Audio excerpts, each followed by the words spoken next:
और चले अब खबर असरदार में आगे बढ़ते हैं। पहलगाम में आतंकी हमले के बाद से सरकार फुल एक्शन मोड में है। पीएमओ में ताबड़तोड़ बैठकों का दौर जारी है। एनएसए अजित डोभाल पीएम मोदी से मिलने पहुंचे और गृह सचिव और रक्षा सचिव ने भी प्रधानमंत्री नरेंद्र मोदी से मुलाकात की, जिसके बाद अब अंदाजा यह लगाया जा रहा है कि बहुत जल्द कुछ बड़ा होने वाला है। देखिए इस रिपोर्ट में।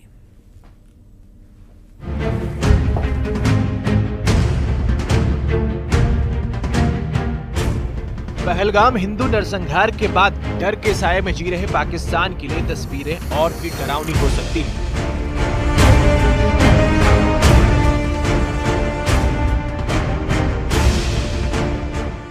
पहलगाम हमले के बाद प्रधानमंत्री मोदी ने साफ कर दिया था कि एक भी आतंकी या आतंकियों को पनाह देने वालों को छोड़ा नहीं जाएगा और इसी कड़ी में प्रधानमंत्री की बैठकों का दौर जारी है।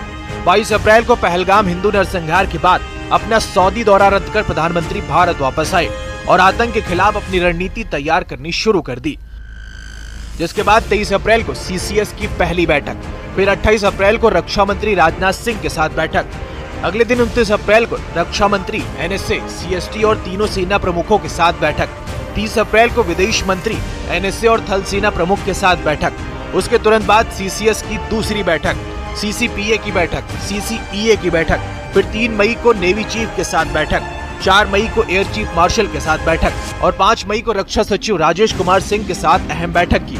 इसके तुरंत बाद पीएम मोदी ने एनएसए अजीत डोभाल के साथ साउथ ब्लॉक में मुलाकात की।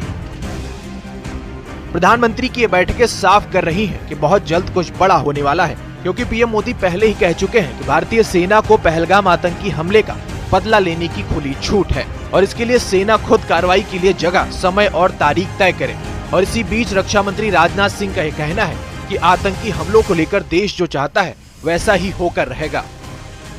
मैं आपको आश्वस्त करना चाहता हूं कि प्रधानमंत्री मोदी जी के नेतृत्व में जैसा आप चाहते हैं वैसा होकर रहेगा। देवियों व सज्जनों, जैसे हम सभी राष्ट्र के शरीर की रक्षा करते हैं, ठीक उसी प्रकार महाराज जी जैसे संत और अन्य संत भी जो हमारे बैठे हैं वह राष्ट्र की आत्मा की रक्षा करते हैं। सुधांशु जी महाराज जैसे संतों ने हमें बताया और यह करके दिखाया कि राष्ट्र की आत्मा की रक्षा तभी संभव है जब हम सब अपनी संस्कृति, अपने मूल्यों और साथ ही अध्यात्म से जुड़े रहें। इधर देश के अंदर पीएम आतंक के खिलाफ रणनीति तैयार कर रहे हैं तो पूरी दुनिया आतंक के खात्मे के लिए भारत के साथ खड़ी है। एक के बाद एक कई देश भारत के समर्थन में खुलकर सामने आ रहे हैं। आज की ही बात करें तो रूस के राष्ट्रपति पुतिन ने पीएम मोदी से फोन पर बात की और आतंकवाद के खिलाफ समर्थन देने का ऐलान कर दिया। आतंकी हमले की निंदा करते हुए उन्होंने दोषियों को सजा देने की मांग की है। इसके साथ ही रूस के राष्ट्रपति पुतिन ने भारत आने का न्योता भी स्वीकार कर लिया है। बताया गया है कि पुतिन एनुअल बायलैटरल समिट के लिए भारत आएंगे।